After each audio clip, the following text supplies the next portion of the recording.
Hi, Dave here, and today we're going to check out the work of Jaime Jones. He's a pretty well-known artist. I've heard John Park mention him before, or I believe Jaime Jones influenced John Park in a way. I'm not sure if Jones teaches in school or something, but I've heard his name mentioned a lot of times by like professional artists, so I think it's pretty established in that way. And in his about page, he does say he worked for like Warner Bros, 20th Century Fox, Disney, etc. So I think it's pretty awesome, I guess. And I do see a bit of John Park in Jaime Jones, or technically I can see Jaime Jones's feeling in John Park. Like it's very opaque. Jaime Jones isn't like Craig Mullins, where you can see a lot of the brushstrokes, and you can see that layering of different strokes, and there's a bit more opacity, where you can see the round brush, I guess, being used. Jaime Jones is a bit more opaque, very similar also to, again, John Park, but also Darek Zabrocki's work. And yeah, and his work does feel finished. He does say he's a illustrator and concept artist, but I've only seen like a couple of his sketches. He does have a few in his website, a few black and white sketches here, and a few quick paintings, I guess, like speed paintings, or they feel like speed paintings to me. But he can do like marketing art like this one. Oh, it also reminds me of John McCoy. John McCoy is also another artist that I'm a fan of. Yeah, very. It has that kind of opaque look, kind of like an oil painting, I guess. And lots of hue variety, I guess. And if you check out John Park's work, I did an art review of John Park's work before. He's not very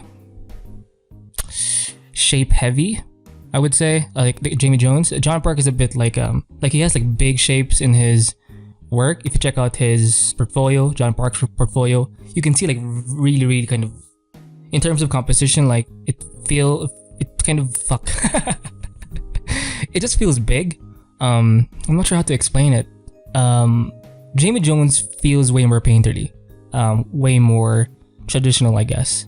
John Park's work feels a bit more graphical sometimes. Okay, even though it does have that opaque, natural look, it just feels more graphic because you can see like sharper edges and shit. But for Jaime Jones, you can feel the naturalness to it. Like it's not too graphic. It's almost like an actual traditional painting. And yeah, pretty awesome. You can see a bit of reflected lighting here. Very cool. This one could be some kind of it's not necessarily a keyframe, but it's concept art. No shit. Christ. Oh, right. You can see a lot of texture brush here, and it does add a bit of grit. Now maybe this is a bit of this is some kind of photo bashing in the background, but it's mostly painted, so it's not really that big a deal, right? And I've noticed a lot of natural tones in Jaime Jones' work. He's not very kind of neon, like yeah, not very colorful, I guess. Very natural looking stuff. For this piece, I actually haven't seen this before. It's you can actually see the line sketch of this mech, and even with these characters here, and he did kind of a flat, almost like a flat rendering. Well, it's not a flat, it's a rendering, I guess, a simple rendering underneath that line sketch. Pretty cool. It doesn't have a lot of this, fuck. Most of his work is painted, so yeah, this one does feel like John McCoy. And again, natural tones, feels very kind of earthly, and he's pretty good with the lighting as well. Kind of like John Park. John Park also does have that natural earthly feel to his work. Maybe some photo bashing, but it's kind of hard to tell. You can actually see a bit of that brush spacing here. It almost feels like a gouache. It feels fuck, cunt. It feels like it's a mix of like the clouds in the background. No shit. Ugh, why? They feel like John Park's it's John Park-ish, because John Park does like to use, again, big shapes in his work, and it looks very graphical. The clouds in the background don't look very natural to me. It does have the kind of elevated feel, but in terms of like the shape, it's very graphical, and you can tell, very sharp, right? Anyway, I believe this is a Superman piece. This ship does the kind of weird, but it's fine.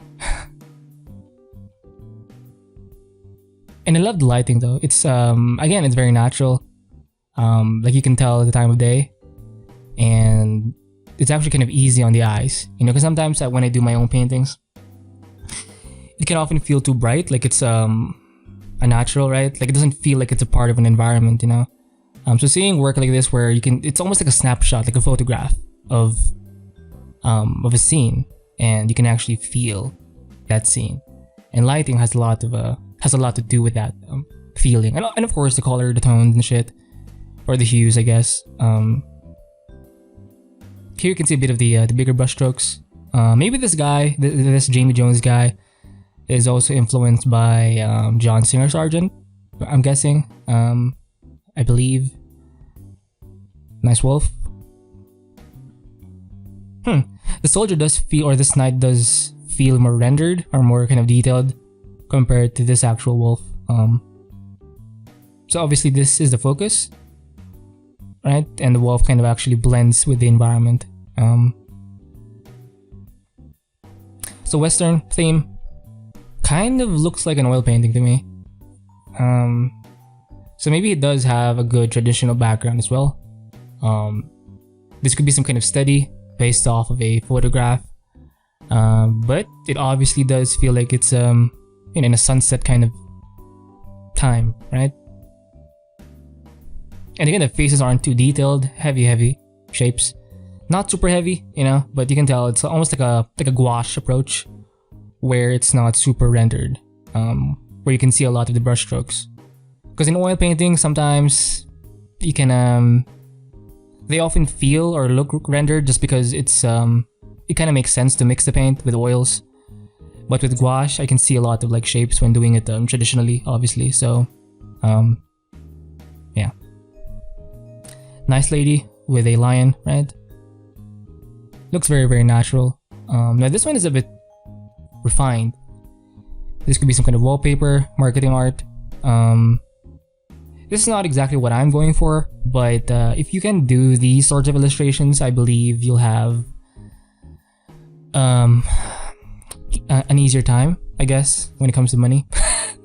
Because it's in demand, I guess, because a lot of things are kind of digital right now. So if you can make illustrations in this level, or if you can add this kind of skill into your own skill set, you'll be more attractive, I guess. And yeah.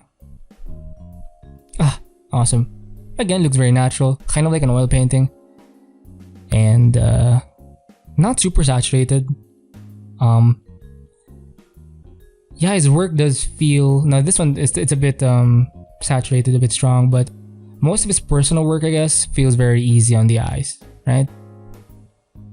Like it kind of pulls you in. It's not trying to capture your attention in any way. It's just kind of there. But it's interesting enough to kind of pull you in. But the naturalness of it, like how it's toned down, makes that pull kind of easier. If you know what I mean. If you know what I mean. If you know what I mean. Oh, the tiger is kind of sad. And look at that hand. It's not even fully rendered, right? Simple highlights to show the metalness of the ornaments and shit. Oh, a mixer brush, I believe, was used in this area. But a lot of texture used here. Really makes his work a bit, it adds teeth, I guess. And it helps add to that kind of natural feeling. Because sometimes when you do like Photoshop paintings, it can become too digital. Like everything just becomes kind of smooth, and it kind of feels weird. So yeah, a bit of texture, I guess, helps to kind of break away from that. I believe this is a Star Wars concept art piece. Beautiful black and white sketches. And again, he's not very shape heavy, right? I mean, he obviously does think of shape, but here it's mostly about light. It does feel kind of graphical, but seeing his strokes, he's very kind of painterly, right? He's not very kind of like, it's hard to see like sharp edges, I guess. These feel more kind of impressionistic to me, like very direct. Right? Oh, a Godzilla kind of concept art. Ghidorah.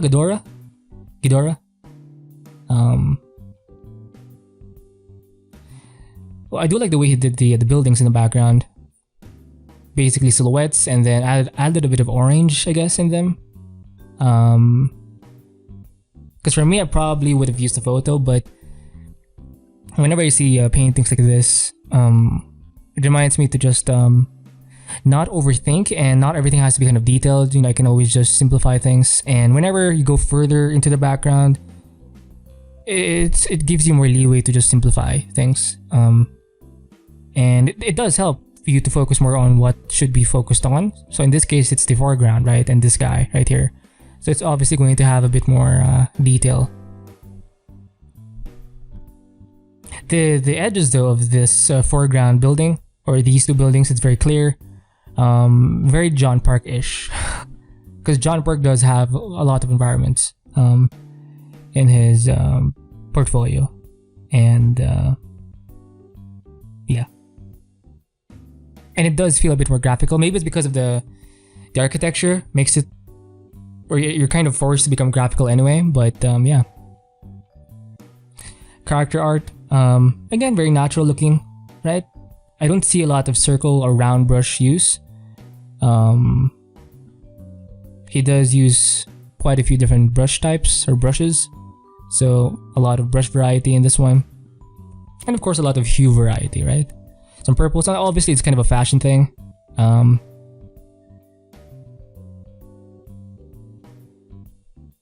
Mixer brush perhaps? Right here. And again, it's not even that rendered. Like super refined. But it's enough to show the concept. And actually look good, right? And I'm pretty jealous of, or I'm very interested in being able to do like full scenes like this. Not just environment, almost like a keyframe. This could be like a Star Wars thing, right? Yeah. I think it's a Star Wars concept art piece. I'm not sure if he used photos for these plans here, or if he just kind of painted it, but yeah, maybe he did use some 3D. It's hard to say, but nothing is out of place, I guess. Oh, maybe a bit of photo bashing here.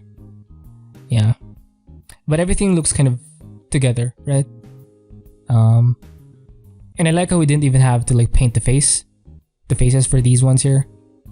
Just this one and this one. It makes it look more natural. Because I've noticed that when you do things in 3D and when you paint over them, sometimes people won't, like, they'll leave the 3D as it is, and they kind of hardly change anything, and it kind of puts too much information, you know, when you actually see the final image. And yeah, I think you need to be able to tone things down when you present a 2D image. Just because it's meant to be viewed simply. You know, when you're seeing things from a 3D program where you can kind of orbit and shit, it makes sense if everything kind of has the detail. But when it comes to 2D, it kind of takes away from the 2D-ness, right? Anyway, so this one feels more like a marketing art, but it's not fully rendered like this one. Where is it? Right? But it does feel like a keyframe. Yeah, this one does feel rendered more, or more rendered. Awesome creature. So maybe there is some 3D here, hard to say, as a base perhaps. But again, it's pretty hard to tell. I look at how this part of the leg wasn't even. It doesn't need to be fully detailed. You can see a bit of a texture here, some kind of scribble brush to kind of show that lighting, right? And in that way, you won't even have to like detail the legs anymore. Maybe I do feel like this is a 3D model. Fuck. Painted, but awesome. Oh, I love the background. It's like a galaxy. Like you can see the stars, essentially. Wow. Pretty. And as you go further into the background, the dragons become more silhouette than rendered, painted versions of dragons. More marketing art. I feel like this is something you could, that you could... Is it marketing art? Could it be cover art? Hard to say. Wallpaper art. It's obviously way more detailed to me. Lots of photo bashing. It's way more presentable, I guess. It will obviously take more time, but it looks awesome. Sci-fi. It reminds me of Sparth a bit, because Sparth likes to, he plays a lot with composition. So oftentimes he does work where he tilts the camera view and it ends up looking like this. So yeah. Oh. Maybe he did use the mixer brush here, or maybe the smudge tool to kind of drag paint around. But it does look like an oil painting, right? So that's pretty cool. And a lot of cools in the shadow, complemented by the yellows on the warmer side, coming from the sunset, I guess, or dusk.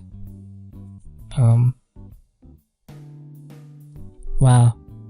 Again, it's easy on the eyes, right? The waves are pretty awesome in this one. Reminds me of one of the paintings by Craig Mullins, because he does have like a... Craig Mullins has this painting where a knight is kind of kneeling down, I guess, with a sword, and you can see like the waves. And the way Craig did the waves was just like the highlights, or the sparkles, I guess. It looked pretty cool. Now this one you can hardly see any of that kind of highlight thing, or that sparkly kind of thing, because it's more of an active big wave. But yeah, awesome. This one's more of a rendered, highly, not super highly, but it's definitely more for presentation or more presentable, I guess. But these take time, right? Going into detail. I look at the amount of reflected light in this mech. The orange, right, coming off from the ground, bouncing onto the bottom parts of this mech, right? It really does make it feel like it's part of the environment. And you can even see a bit of that rust, that kind of orange, brownish color or hue. And even you can see it in the ground as well. Right? It looks so consistent to me. This one may have, I'm guessing it did have a bit of 3D. Way more photo bashing. I can hardly see any painting. I mean, I'm pretty sure there's some paint over layers in this piece, but it does, like you can tell, there's a bit of 3D in this one. Yeah. And I like how he can paint the face in this level, where it adjusts the face. Because I don't really know how to do that. Because as I go further into the background, I just kind of leave the face blank, almost like a silhouette of a face. But I think I should learn how to suggest the face in this kind of view, right?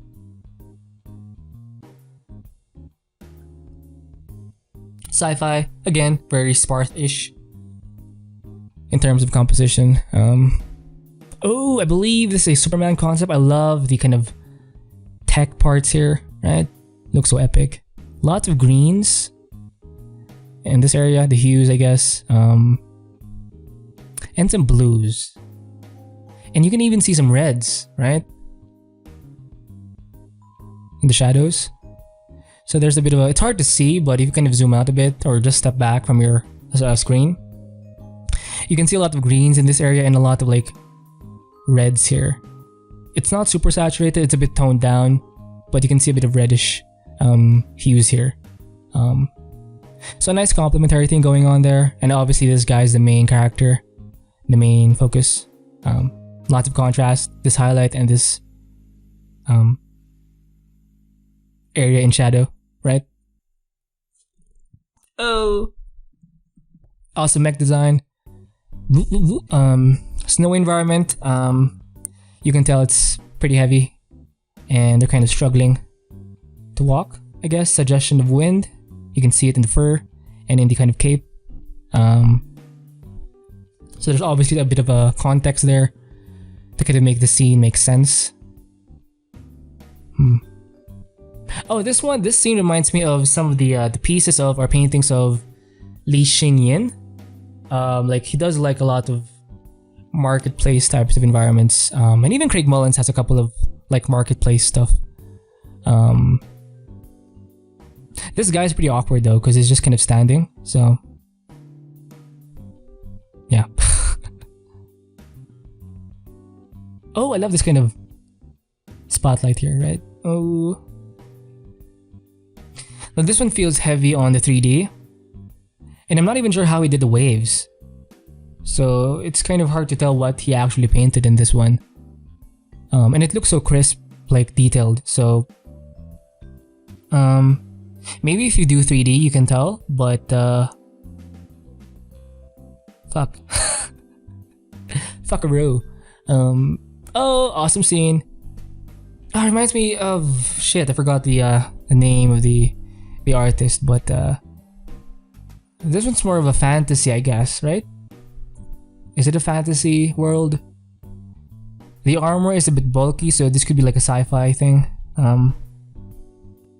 I love how he painted the faces or the heads in all of them, right? He could have photobashed them, but he did not. He just painted it. And it's not even fully rendered, right? But it's enough to kind of suggest the face. And I love seeing the brush spacing in some of the strokes. It really shows that he painted these. And maybe he did use a bit of the mixer brush because you can tell in some areas of the characters it's a bit soft. So it's a bit well blended. So maybe he did use a mixer brush sometimes. And the way he paints the face, let's say for this guy, it feels like a lion decker, right? Like lots of reds, and it's a bit is saturated the word? Maybe vibrant. Very colorful looking faces. And look at the structure of the heads here. Very strong, masculine faces. And the kids actually look like kids. Nice babe. Right? And look at how he simplified the faces in this kind of view, in the kind of a portrait kind of view, side view, right? A bit of reflected lighting here. Oh shit! It's coming off of this kind of red thing, so it's bouncing off of this one and then going into the bottom part of his face. Fuck. Another Star Wars keyframe. Ugh! Look at that. Looks so painterly. Very impressionistic, not super impressionistic, but the fact that I can see the brushstrokes, it just makes me very happy, right? Maybe a bit of mixer brush here, right, to kind of blend in a few areas, but he doesn't overdo it. Oh, there's a bit of texture here. Maybe he did just a photo texture, or maybe the texture comes off from the brush. It's kind of inherent and designed within the brush. Hard to say, but again, he paints the faces, right? He doesn't use like a photo, and I do want this confidence in my own work.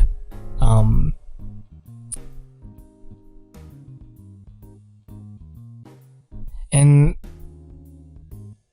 wow, like each character here kind of says something. Like you can kind of feel what they're feeling. This one's feeling kind of seductive, I guess, slightly seductive. She's obviously with this guy. I feel like this is a dude. And this guy is pretty intense when it comes to the game. He's watching closely. This guy's pretty worried. You can tell by the expression of the arms, right? The hand. This chick is probably just like this chick, just with the guy, and this guy's kind of sad, depressed, and just, you know, fuck. And this guy's kind of watching in the sidelines, maybe, seeing the progress maybe of the game. Oh, I think he did drag some paint here, right, in this head area of this mech robot thing. And you can see the brushstroke, right? Look at how this part is just like one solid thing. A very confident painter, right? Fuck. So this is the last piece we're going to review or feature in this video of this art review of Jaime Jones. Wow, again painted as fuck. And again, he paints the faces, the heads, in every single one of them. Maybe some 3D in the background, I'm guessing, because it's a bit too refined for me. So maybe he did use, if not 3D, a photo. Yeah. Oh, I love the bit of highlights of the chairs. Oh, so confident. What chick? What chick? What chick? What chick?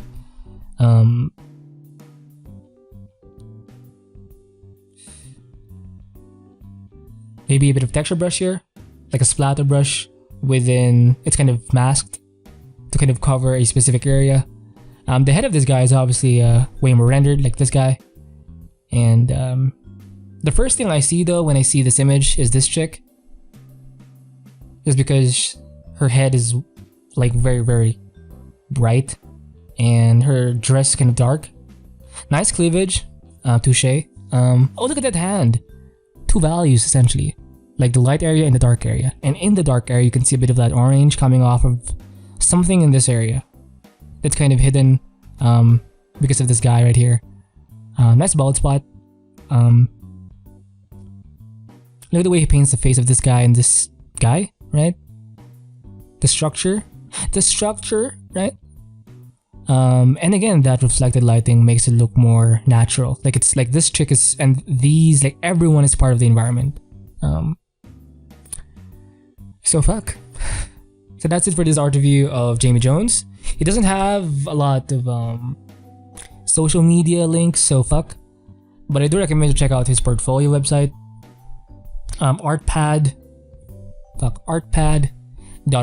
I will link all of the links that I found of him in the description below. So yeah, check him out.